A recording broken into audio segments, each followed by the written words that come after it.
दोस्तों गजा में मौत बरस रही है लेकिन दुनिया खामोश है। रेड क्रॉस की इमारतों को निशाना बनाया जा रहा है, घरों पर बमबारी जारी है, रोजदारों पर इफ्तार के वक्त बमबारी की जा रही है, गाड़ियों पर शक के नाम पर हमला किया जा रहा है, लेकिन दुनिया खामोश है। लेकिन कुदरत खामोश नहीं है। जुल्म का भुगतान भी इसराइल के सैनिक कर रहे हैं लगातार, खुद अपनी ही गलतियों से आसमान से नीचे गिर रहे हैं। पूरा मामला क्या है बताऊंगी आपको। आज के इस वीडियो में आपको दिखाएंगे कि कैसे इसराइल अब हर हद पार कर चुका है और दुनिया के कई हिस्सों में इसके खिलाफ विरोध भी हो रहा है, गुस्सा भड़क रहा है। यमन की सेना ने सीधे इसराइल के बेन गुरियन एयरपोर्ट पर बैलिस्टिक मिसाइल दाग दी है। वहीं अमेरिकी एयरक्राफ्ट कैरियर को 24 घंटे में दूसरी बार निशाना बनाया गया है यमन के द्वारा। और दूसरी तरफ इसराइल ने लेबनान में ड्रोन हमला कर एक शख्स को शहीद कर दिया है। गजा से आई एक नए वीडियो में हमास ने इसराइली बंधकों का सबूत दिखाया है। वीडियो आपको आगे दिखाऊंगी, इसलिए पूरा वीडियो जरूर देखिएगा आज का, क्योंकि बहुत कुछ खास आपके लिए आज के इस वीडियो में लेकर आई हूँ। वीडियो शुरू करने से पहले रोज की तरह गुजारिश कि दोस्तों लाइक वीडियो को जरूर कर दिया करिए, चैनल को सब्सक्राइब कर लीजिए अगर नए हैं, और कमेंट में अपनी राय जरूर लिखा करिए। चलिए अब शुरू करते हैं वीडियो। द लाइव टीवी, सच सबसे आगे। आदाब दोस्तों, मेरा नाम है मिसबा खान और आप मुझे द लाइव टीवी पर देख रहे हैं। पहले स्कूल, फिर अस्पताल और अब रेड क्रॉस। इसराइल ने गजा के पश्चिमी रफा इलाके में रेड क्रॉस की बिल्डिंग पर मिसाइल दागी है दोस्तों, जिससे आग लग गई।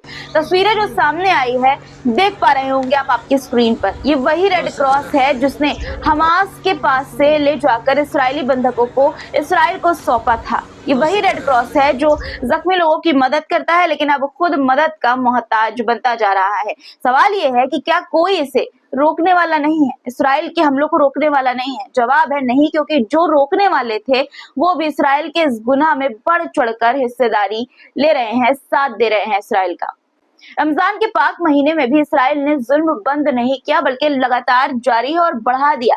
जब गजा में लोग इफ्तार के लिए बैठे थे, रोजा खोल रहे थे, तभी उन पर बम बरसा दिए गए। ये इसराइल का वहशीपन नहीं तो क्या है दोस्तों, आप ही बताइए। आपको बता दूं कि गजा के खान यूनिस में एक और इसराइली हमला हुआ जिसमें 5 फिलिस्तीनी नागरिकों की मौत हो गई। तस्वीरें जो सामने आई है आपकी स्क्रीन पर, आप देख पा रहे होंगे कि किस तरह से चीख पुकार मची है और धुआं, किसी ने दूर से वीडियो बनाया है और धुआं और जो रेत है वो हमले के बाद उड़ती हुई साफ तौर पर आपको नजर आ रही होगी इस वीडियो में। गजा में एक बार फिर से घर, दुकानें, स्कूल कुछ भी सुरक्षित नहीं है। ये सिर्फ एक शहर ही नहीं बल्कि पूरे इंसानियत की हत्या है।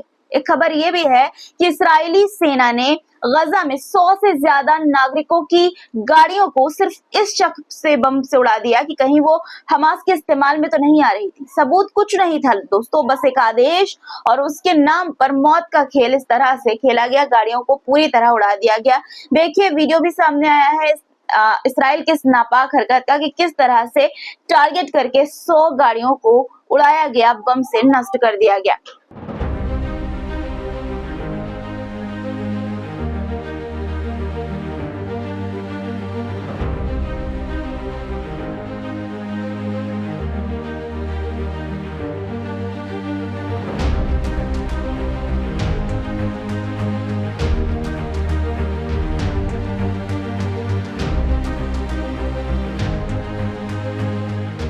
किसी भी सूरत में गजा में इसराइल का कहर थमने का नाम नहीं ले रहा है। पिछले 24 घंटे में इसराइली बमबारी में 61 लोगों की मौत हो गई है, यानी 61 लोग फिलिस्तीनी शहीद हो गए हैं।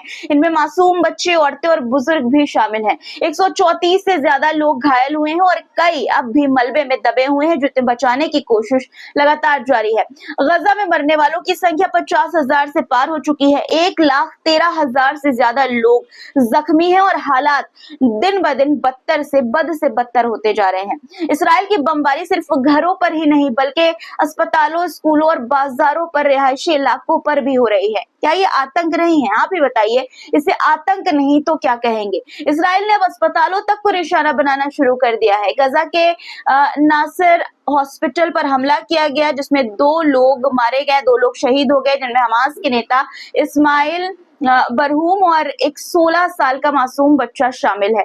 इसराइल के इस हमले को युद्ध अपराध करार दिया गया है। फिलिस्तीन के स्वास्थ्य मंत्रालय ने दुनिया से अपील की है कि इसराइल के इस जघन्य अपराध को जो अपराध कर रहा है उन अपराधों के खिलाफ कदम उठाएं, आवाज उठाएं। लेकिन सवाल ये है कि कब तक यूएन और बाकी देश सिर्फ निंदा करते रहेंगे? क्या इसराइल को कभी रोका जाएगा? कोई रोकने वाला है? हालांकि दोस्तों, इन गुनाहों का हिसाब इसराइली सैनिकों को देना पड़ रहा है जो गजा के लोगों पर कर रहा है। इसराइली सेना को ये लगता था कि वो अजय है, लेकिन जब ऊपर वाले की लाठी चलती है तो आवाज नहीं होती है कि इसराइली सैनिक का पैराशूट अचानक से हवा में धोखा दे गया उसे और वो जमीन पर आकर गिर पड़ा। तस्वीरें देखिए आपकी स्क्रीन पर कि किस तरह से पैराशूट की जो हवा है वो निकल गई और इसराइली सैनिक पैराशूट लेकर जमीन पर धड़ाम से गिर गया। इस सैनिक को अस्पताल पहुंचाया गया। लेकिन दोस्तों, सवाल तो यहाँ पर यह है कि गजा के मासूम बच्चों के लिए कौन सा अस्पताल बचा है, क्योंकि इसराइल अपनी नापाक हरकतों के तहत गजा के अस्पतालों को भी तबाह करता चला जा रहा है। इसराइल के जुल्म के खिलाफ अब यमन ने भी जवाब देना शुरू कर दिया है। यमन से लगातार हमले जारी हैं इसराइल पर। यमन से मिसाइलें दागी गई और इसराइल के कब्जे वाले इलाकों में सायरन गूंज उठा। इसराइल में इस वक्त यमन के हमलों की वजह से हर तरफ सायरन की आवाज गूंज रही है। ये एक संदेश है, साफ संदेश है कि अब इसराइल को खुली छूट नहीं मिलने वाली। तस्वीरों में आप सुन सकते हैं, वीडियो देखिए आपकी स्क्रीन पर, सायरन की आवाज आपको सुनाई दे रही होगी कि किस तरह से भयानक सायरन बज रहा है पूरे शहर में। यमनी सेना का यह दावा है कि उन्होंने इसराइल के सबसे बड़े एयरपोर्ट बेन गुरियन पर बैलिस्टिक मिसाइल से हमला किया। तस्वीरें यमन के हमले की सामने आई है। देखिए, वीडियो फुटेज में साफ देखा गया है कि कैसे इसराइल का एयर डिफेंस सिस्टम यमनी मिसाइल को रोकने की कोशिश कर रहा है, लेकिन ये मिसाइल इतनी ताकतवर थी कि पूरे तेल अवीव से लेकर कब्जे वाले अल-कुद्स यानी यरूशलेम तक सायरन बज उठे। दोस्तों, इसराइली वायु रक्षा प्रणाली कब्जे वाले क्षेत्रों के ऊपर आसमान में यमनी मिसाइल को रोकने में विफल रही। तस्वीरें देखिए आपकी स्क्रीन पर कि किस तरह की तस्वीरें, कई वीडियो सामने आए हैं यमन की रॉकेट दागने का। देखिए आसमान में किस तरह से आपको रॉकेट नजर आ रही होंगी। आपकी स्क्रीन पर आपको कई वीडियोस नजर आ रही होगी। हर वीडियो में आसमान में ये यमन के रॉकेट नजर आ रहे हैं। देखिए कि किस तरह से हर एंगल से वीडियो बनाया गया है। शहर के अलग अलग कोने से लोग, मिसाइल जैसे ही आसमान में नजर आई, लोग जमीन पर लेटे हुए भी नजर आ रहे हैं। इन तस्वीरों से साफ है कि इसराइल को अब सीधे सीधे यमन से मिल रही चुनौती का सामना करना पड़ रहा है। दोस्तों, यमन के छोड़े गए मिसाइलों के टुकड़े इसराइल के अलग अलग इलाके में भी गिर रहे हैं। हालांकि कोई बड़ा नुकसान नहीं हुआ है, लेकिन तेल अवीव से लेकर यरूशलेम तक सायरन बज रहे हैं। ये इस हफ्ते का छठा हमला है जिससे इसराइली सेना पर दबाव लगातार बढ़ रहा है कि यमन जैसा छोटा देश इसराइल जैसे देश पर लगातार हमला कर रहा है और उसे नानी याद दिलाकर रखी हुई है। यमनी सेना ने यह भी दावा किया है कि उन्होंने लाल सागर में मौजूद अमेरिकी एयरक्राफ्ट कैरियर पर 24 घंटे के अंदर दूसरी बार हमला किया है। इससे साफ है कि यमन अब न सिर्फ इसराइल बल्कि उसके सबसे बड़े समर्थक अमेरिका को भी खुली चुनौती दे रहा है। इस बीच इसराइल ने लेबनान के ककायत अल जस्र इलाके में एक गाड़ी पर ड्रोन हमला किया है जिसमें एक व्यक्ति की मौत हो गई। इसराइल लंबे समय से लेबनान में हिजबुल्लाह के ठिकानों पर निशाना साधता आ रहा है, लेकिन ये हमला दिखाता है कि इसराइल अब सीधे हत्याएं करने की रणनीति अपना रहा है। तस्वीरें देखिए कि किस तरह से सामने आई है। आग आपको तस्वीरों में लगी हुई नजर आ रही होगी।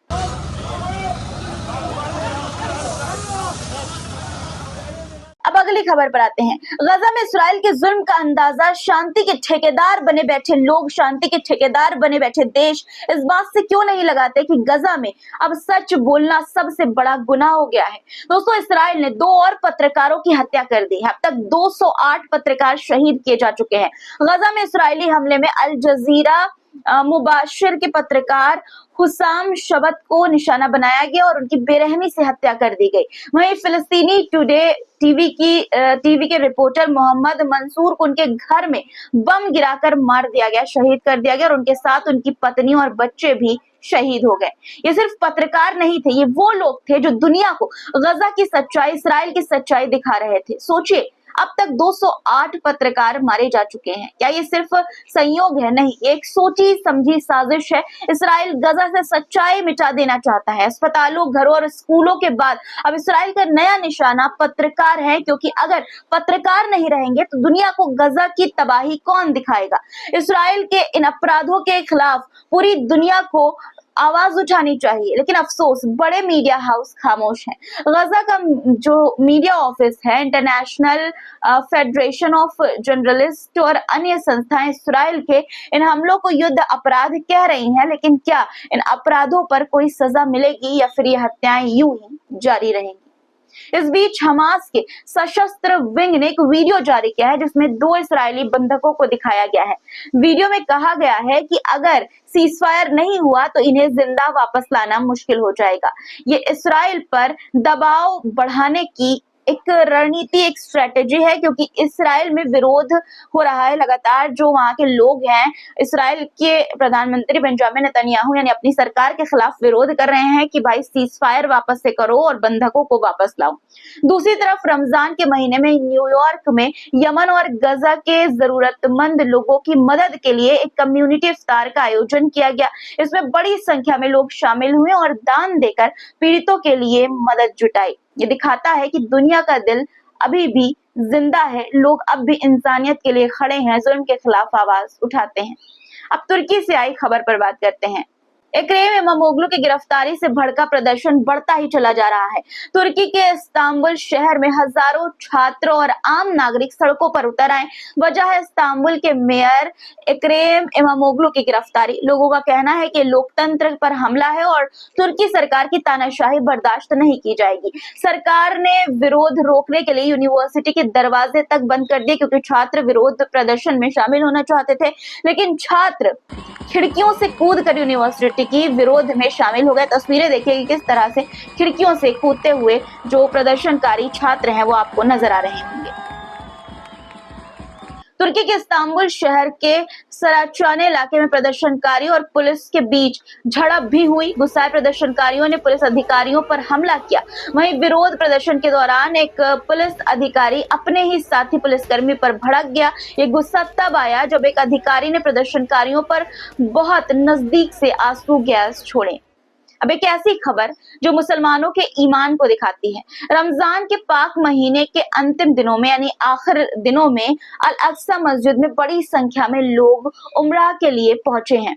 इसराइली सेना की पाबंदियों के बावजूद फिलिस्तीनी और अन्य मुस्लिम जो श्रद्धालु हैं वो जो हैं अल अक्सा में इबादत करने के लिए उमड़ रहे हैं। ये दिखाता है कि इसराइली दबाव के बावजूद अल अक्सा की अहमियत मुसलमानों के लिए बिल्कुल भी कम नहीं हुई है। वो बिना डरे उम्रा के लिए वहां पर शिरकत कर रहे हैं। तस्वीरें भी आप देख पा रहे होंगे कि किस तरह की रौनक नजर आ रही है तस्वीरों के जरिए।